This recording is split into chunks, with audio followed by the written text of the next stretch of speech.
За мэдээж хотоо соёлтой болгоё. Хүн бүрийн хариуцлага. Энэ бол одоо гэр бүл, ээжээ аав, үр хүүхэд бүгдөө бид нар хотоо соёлтой болгох ёстой.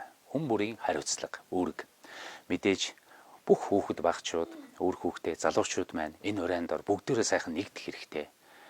Гэр орондоо сайхан энергитэй, хүчтэй, гоё хөгжим сонсгож, мөн одоо гоё хөгжмийн зэмсгүүд гэр орондоо байлгах, морин хураа залах энэ хөгжмөөр дамжсан хүмүүжил гэдэг бол хүнийг өөрийн төлөвшүүлж, хүмүүжүүлж, ухааруулж, амьдруулж байдаг юм а. Тийм учраас багаас нь энэ урлагийг сургаснараа, урлагийн хажууд байргаснараа, дуу хөгжим сонсгоснороо жинхэнэ соёлтой иргэнийг бий болгох ёстой юм а. Тийм учраас та бүхэн энэ хотын соёлд бүгдөө чадах ятгаараа бүгд сайхан нэгдэх хэрэгтэй шүү. Хот соёлтой болгоё. Хамтдаа өөрчлөе.